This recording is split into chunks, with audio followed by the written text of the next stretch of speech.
Hello. I'm your host, called Taste Ransom of the C Note. This is the C Note where we keep it 100 and the real recognize real. And we also see you fake asses out there too, coming to you tonight with season 2, episode 9, with comedian, actor, writer, director, Antonio Mosby. I see him right there. Yeah. All right. Yeah.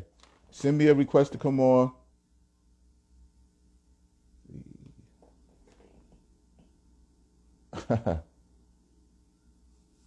Okay. Hey, what's up, Tyrone? Um, there we go. Hey, uh,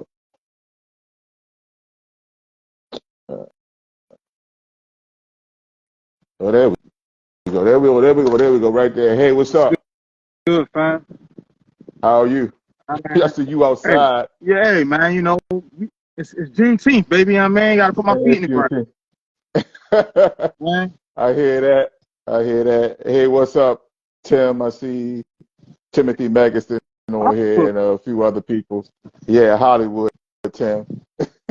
Well, we have here Mr. Antonio Mosby. He's a comedian, an actor, a writer, director, radio host, personality. Um, you're a Baltimore native, right? Correct? Yeah, All man. right. He started stand-up comedian, being a stand-up comedian in 2015, and I'm going to get into some of the other stuff that you've done later when I segue into what we're here for your film project. But you have appeared in stage productions such as Sugar Hill, Love Letters to Black Women by Miss Rosalind Gaines. Also, you were one of the main stars of The Good Life. Yeah, yeah. Definitely. And your film projects were No Bully Zone, The Eternal Extra, Give Me the Loot, and several others, so forth. So what I want to start with is just give people a little bit of background of how we met. I think I met you at the first round of the Actors Academy. I think the first Yeah, time I met you. my first Uh, time 4 years ago. yeah, and that was in 2019, early 2019. And then after that, we were in Love Letters to Black Women by Rosalind Gaines together, and we also did The Good Life. But before that, you were in The Eternal Extra, which is my film, which is on Stream DMV along with your project Church, and Yeah, you're absolutely. also you're also the CEO of Team No Chill Production. I All am. right. I am. Man. So your bio said that you just started being a comedian in 2015. I mean, Yeah. was that something that you always knew about growing up, or what started it in 2015? This is something that just came to you out the blue, or what? It was a dare. I was It was looking just at there. this job before. Man, I ain't cleaning shit, Tim. Clean these. I started a comedian, but it was at this job, Valley Protein, that I was working. I was there for about 8 years or so. So Yeah. I had a long time relationship with a lot of the people there. And one of the guys, because you Hmm. know how I am, just around, just always talking trash, enjoying that moment, just having Yeah. fun with the people that's around. He said, "Dog, you should just try stand up." Hmm. So I had nothing to lose at the time. Like I wasn't like happy with the job, so I was like, why not try something different? Like entertainment was never a thought of mine. Like doing comedy, Really? doing anything, was never something I thought I had a chance to do. I'm surprised to hear that. Yeah, You know, that you never had any interest at all in any of the arts. yeah. And So so this is something that just happened. yeah, it was half stance. Like I won't say that I wasn't, I won't say I wasn't interested in the art. I just didn't think the art was for me. I didn't know there was a lane that I could get in. Okay. So like I was always interested in movies and uh, So why did you things. think it was for you?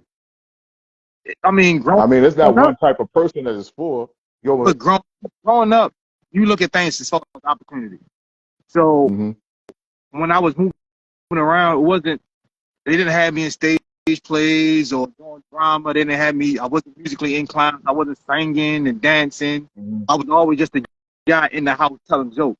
But no one told me Right. like there's a lane for people that just tell jokes, or there's a lane for people that just make Right. like no one told me that. And to be honest, I never even seen myself making it to the age I made it at. So to think that so Wow. far Okay. ahead wasn't something I could fathom.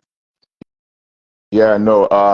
I hear a lot of black males say that they didn't expect to make it to 30 and so forth because everything that's going on out here. But I'm not going to get into all of that stuff right now because that's not what we're here for. So you just did that on on the spare of the moment, Mm-hmm. and you fell in love with it. Absolutely. It was like it was a drug, you know, Mm-hmm. that that adrenaline rush of getting on stage, all the bright lights. And as a comedian, you're by yourself. There's not Yeah. another single person on that stage with you. You're holding the mic for 5 to 8 minutes when I started for that competition alone. So Mm-hmm. there's nothing else to do besides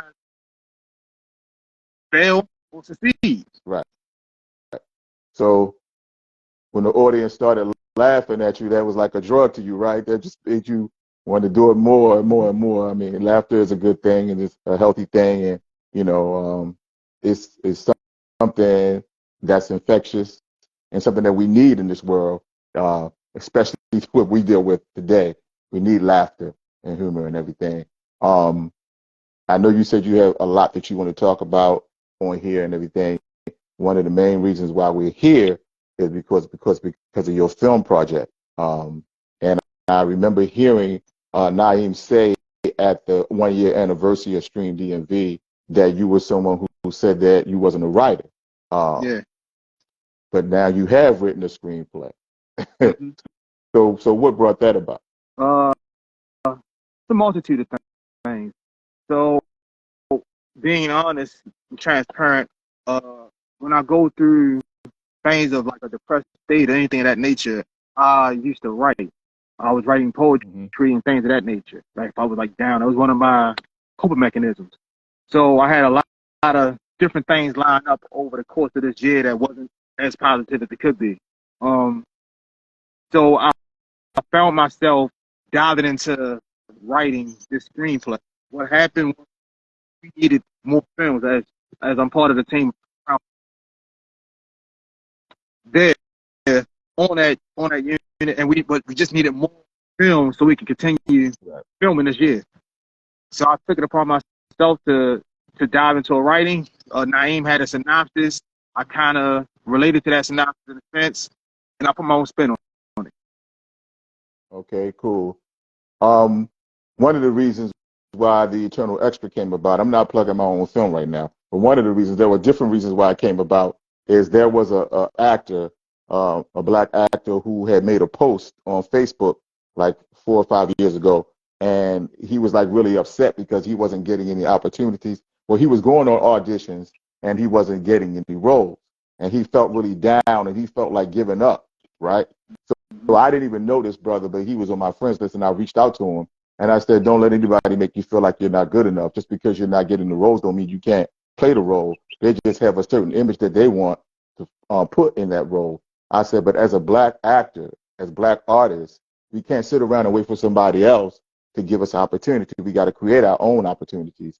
I said, "If you haven't written, I said, at least try your hand at writing, and maybe you can write something and put yourself in it and put yourself out there."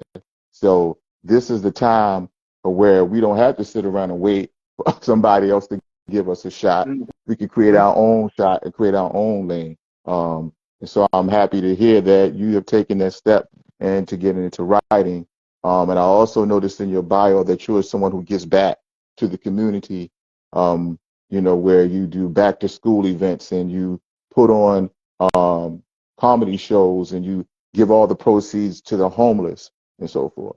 So you're someone who gives back, and now you need people to get to your project. And as independent artists, we need help because we don't have a studio behind us, a big studio behind us to like back us and so forth. So you have this project that's about love and loss. I want you to tell everybody about it. I did put the link to your GoFundMe on this video already, so it's up there. Appreciate it. Um, Yeah, you definitely welcome, fam. So just tell everybody a little bit about your project without giving too much away, and why you need help with this, and why they should help you. So, Second Chance is, as he stated, a project about love laws, but it deals with a multitude of things that happen within black marriages, black love, black families, Mm-hmm. from the ability or lack of ability to have children, So, being a single parent.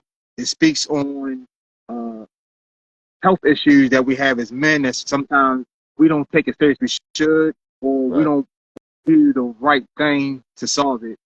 It also speaks on the lack of communication that we have in our relationship, and the understand that even as men, we need to feel safe with our spouse, as Mm-hmm. our spouse wants to feel safe with us.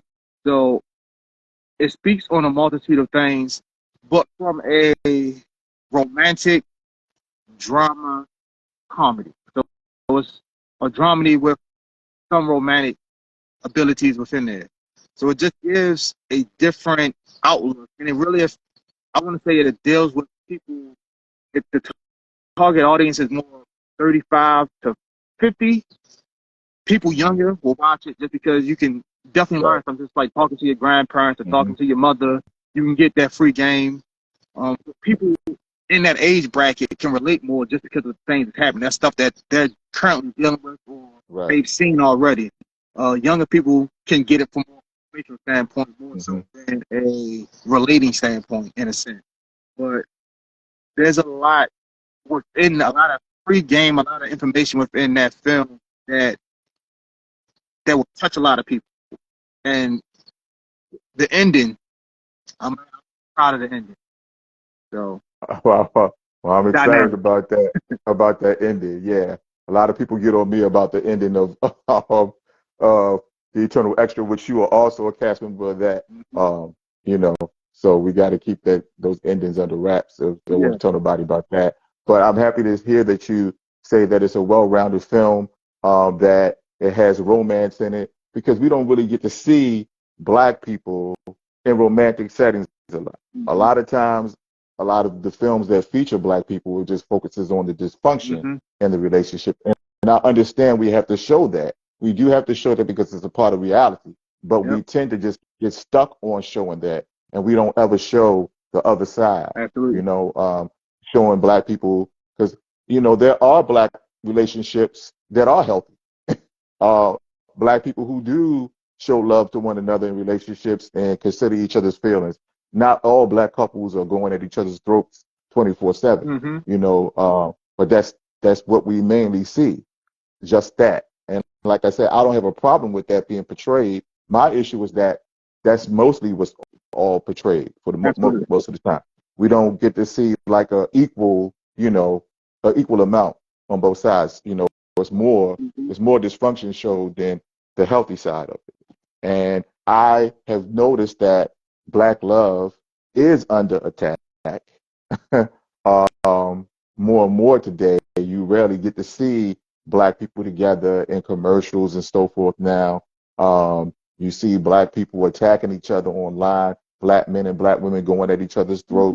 throats, and blaming each other for stuff, and no other group does that, because other races have relationship issues as well, right? Absolutely. White people have relationship issues, Asians have relationship issues, but you never see Asian men getting online saying Asian women ain't shit, or or Asian women saying Asian men ain't shit, Mm-hmm. or vice. With white people, they don't do that either. We're the only ones that, because we had some bad experiences with someone of our own race, just because we had a few bad experiences, we want to blame our whole entire race for that, which is not a good thing.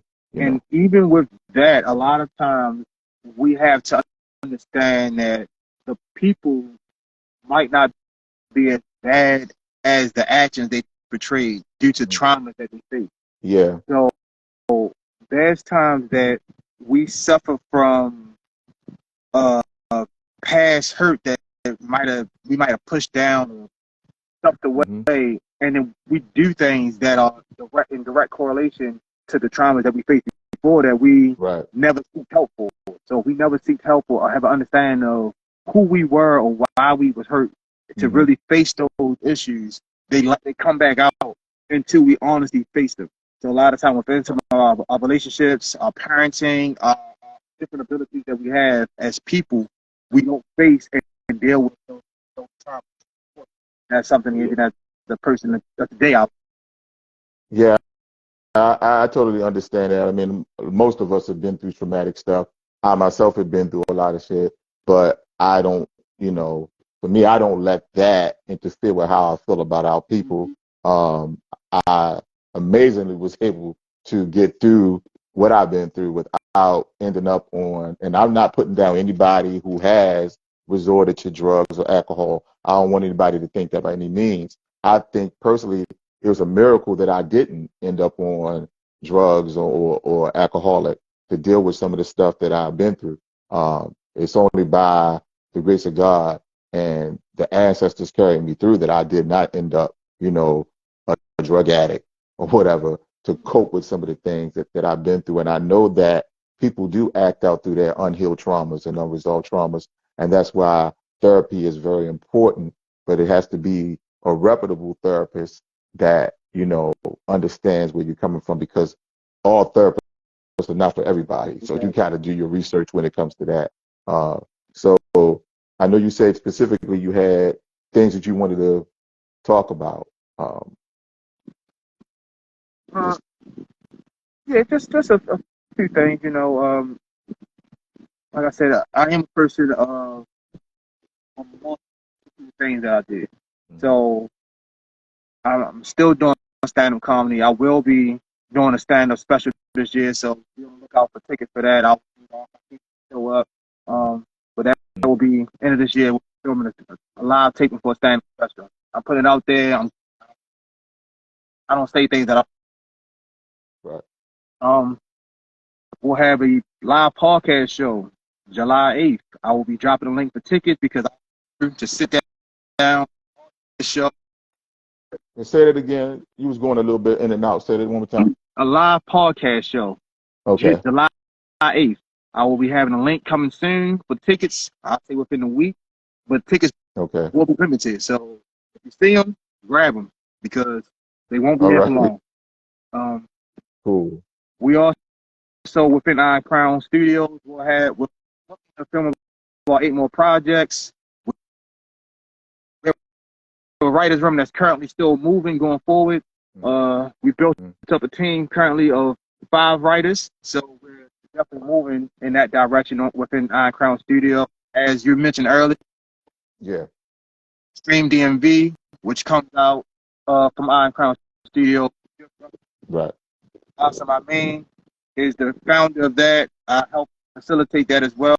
Just finished at the Academy yesterday was the last session for now, but we talked. We will be ramping that up to become more frequent with that because that is something that within our community, especially within the DMV, for our actors and directors that's needed because they help bring that together and sharpen. That is Mm-hmm. something that we're working on out of that studio. Our good brother Tim, I believe he's still in line. He's doing stand up and hosting thing. He'll be a co-host with me on that podcast. Okay. Under the Dynamic Show, what that's called. So there's a lot that we're doing coming out of there. Like I said, I will be having a casting call Second Chance next month. I'm going to say Okay. the middle of next month, but I'll have an exact date by the end of this month when I have Mm-hmm. everything planned out. I just want to make sure that anything I do is done properly, effectively, and Right. efficiently so that people understand I'm not playing games and I do my due diligence when I come to this work here, this craft, because I take it very seriously. I didn't think it Right. was for me. Yes. Say that one more I time. didn't know that this craft, this entertainment thing was for me 8 years ago, but the day I Right. started 8 years ago is the day I knew it was a difference for my life. Yeah. The arts are very important. People say it's just entertainment, but it's not just entertainment. You know, it affects people's lives. And it can make a difference in people's lives. That's why it's important. You know what we what we put out there, and we should have a plethora of things that we put out there. You know, different images and so forth, because Black folks come in a plethora of different, attitudes and situations. We're not just one way or whatever. So that's very important to show. But I want you to reiterate, because I know you don't have a lot of time. I want you to reiterate how important it is that people, and why they should um, go to your GoFundMe and donate to your important film. It's one just to see another Black man succeed, but it's not just to see me succeed, because this GoFundMe helps the entire team. It's not I'm putting the money in just to film the project. I'm making sure that my actors are paid, my cast, the crew is paid, that I'm feeding these people properly. I'm not just giving them scraps or Right. things. I want to make sure that on this set we come as close to what they would define as a Hollywood set possible. I want to give them the experience that each and every one of them. As I stayed on set a lot, I only do the dynamic. So I understood exactly what I put the GoFundMe up, because I didn't want to half-ass this at all. Right. This is a project that I will be directing, and I'm lining up effectively so my people understand how communication within our relationships, communication within our friendships, how important it is to move a certain way. Like, this isn't just your bang bang shoot 'em. This isn't Right. a rinky dink project. You want to see cameras left in your shot. I want to make sure that the post production side is done effectively as well. And again, I also put my own money up for these projects. Right. So even like the project that you all can see on Stream DMV that I created, Church, that was done with my own money. I didn't ask for any help for anything. But I want to make this project even better than I made that project. And to do that, yeah, you deserve the help. And we always talk about helping one another, and independent Black artists who are trying to do things that are different and do quality work, which you just mentioned. This is going to be this is a quality production, and you are about giving back. Like I mentioned earlier, you are someone who you do the back to school programs, you do shows, and just give all the proceeds to the homeless. So you're a brother that gives back to the community, and you deserve someone to help you with your project and to back this project. And it sounds like a really great, amazing, well-rounded project for so many reasons. So people should definitely check out the link that's on this video, this live that will be up. This will be here on Instagram. It will also be on Facebook, and it'll be on YouTube as well, on the C Note Facebook page. And so it'll be in 3 different places where people can find this video and go to your GoFundMe. I'm praying for you, and I know the movie is going to be a huge success. And I like the whole thing that's going on with Team No Chill and Iron Crown Productions and the Actors Academy, because it does show that people often say that Black people don't come together, but in this situation, you see Black people come together and working together and lifting each other up, and it's not any backbiting or anything like that. Everybody's genuinely happy for one another, which is a great thing to see. And I celebrate that, and I celebrate you and everybody else that's involved, and Stream DMV and Team No Chill and all the rest of the Black production companies that are under that umbrella. I celebrate that. I want to shout out Naeem Freeman, the founder of Iron Crown Productions, who has Black Therapy. I was the AD and an actor on that project, which you guys can follow and find on Stream DMV. Shout him out for the fact that he just dropped that dope project, shot in 5 days. Yeah. It's on Tubi. So you guys can go check out Gaslight on Tubi. Naeem Freeman, there's 2 Gaslights. Coincidence, wasn't something that was done on purpose. Just so happened. But yeah, I just noticed that. Right. I saw Gaslight. I liked it. I enjoyed it. I definitely liked it. It was good. I know the brother. I don't know the other brother who did the Gaslight. I know he's one of my Facebook friends. I think his name is Harold Jackson, like that. But yeah, but I understand that they, had each other's back on that. There was no negative energy. Out as a as a black man and had a conversation like we should. We were able to Right. make sure that things were understood. He did his job, and we didn't allow a misunderstanding to become more than it had to be, which is very commendable Right. for both parties. Yeah. I celebrate that because we always talking about Yeah, how we at each other's throats, but that's not what's going on here. not at We all. uplifting each other. We uplifting each other and celebrating each other and pushing each other to be great and be dynamic, as you said. Yeah, the DMV, man, Definitely. will be Baltimore. It's something to be a mecca. So Say that one more these are time. places. It might Baltimore be and the on my DMV will be a mecca. I said right. Baltimore and the DMV will be a mecca. Something that people will have to pay attention to and understand. Mm-hmm. And the fact of having someone like myself, Naeem, Tim, Right. all Kareem, all come together to form the things we formed within Iron Crown, and it's been going on for 2 years now.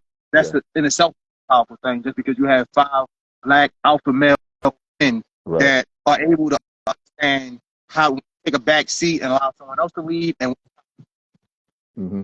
pushing those egos. And it's been trial and error, but allowing to push those egos to the side and not have so much friction that we break apart and Right. that we're better together than we are apart. We're stronger as a unit. So those things are important. Yeah, it's very important. You know what you just said about knowing when to take a back seat and not having an issue with it. You know, like I know from being somebody who is both an actor and a director, in some situations that I've seen, like in theater and so forth, sometimes you have people who don't know how to take off that Mm-hmm. director hat when they're an actor. When Yeah, I'm an actor, I don't go on somebody else's project and try to tell them how to direct their project. I'm there as an actor. Um, and so I've seen some people, well, I've been in plays with people who are directors, but they're not the director. And they would try to tell the director how to do their yeah. job, which causes a lot of friction. So you definitely have to know when to step back and be humble and all that. So I celebrate you, brother, for stepping out there and writing this project. I know Naeem said that you said you weren't a writer, but you said you was writing previously to So deal with certain. I wasn't. That's what I meant by me not being a writer is I didn't feel as though that I was a script writer. Because I take, Okay. like I said, I do take anything very serious. So I Hmm. doubted myself. I'll own that. We all do. But you Yeah. know, I felt as though it was a certain lane I had, and I wanted to maintain the lane I was in. Even within comedy, I don't necessarily write. I just jot down an idea that I have, and then that idea Hmm. becomes the joke. I don't have to write the entire joke out. Right. My notes for a set that's 20, 30 minutes, you'll see like 10 sentences, if Hmm. that. It'd be like little bullet points. Just, are you going to transition here? Like I said, I did write poetry and a few essays, but it wasn't Okay. anything as far as a dialogue too. And I felt script writing Right. was dialogue, having to have multiple voices Hmm. within there. If I'm script writing, that's different than me writing poetry. It's still a singular voice, at least Yeah, that I I was got you. doing, just my voice, my Right. actions, my attitude, my mannerism. Script writing, dialogue, that is taking in accountability of who you want the character to be, and then writing for that character for every character you have, not just Right. writing your own self for Right. 19 characters. So I Exactly. made Right, right, right, right. I got you on that. That's definitely very important. It's important that you took that step because you never know what you can do unless you do try. You know, like I told that brother who was upset a few years ago and feeling bad because he wasn't getting any roles. Now I see him doing work though. He's been getting some roles lately, but he was ready to give up when he made that post and feeling really bad about down on himself.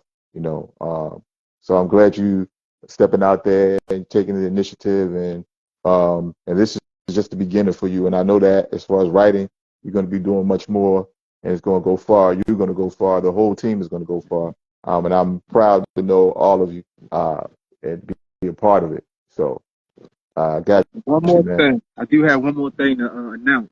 It's come to my attention that October 28th, we I don't have the location just yet, but we will have a premiere for the film I was a lead actor in, my first lead role, and first time I was an AD for Freak Like Me. That dropped October Okay.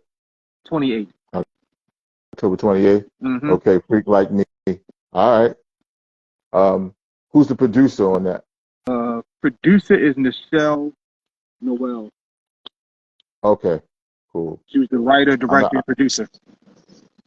all right. I've never met her, but hopefully I will one of these days. So thank you, brother, for being here. Thank you. Been a great conversation. No, you're welcome, man.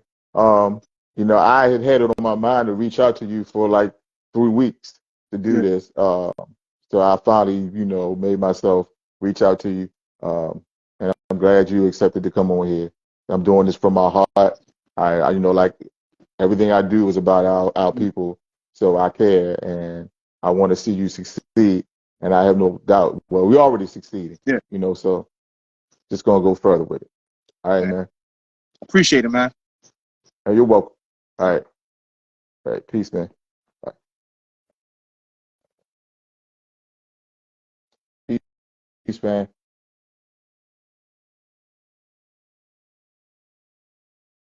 All right. Y'all have a good one.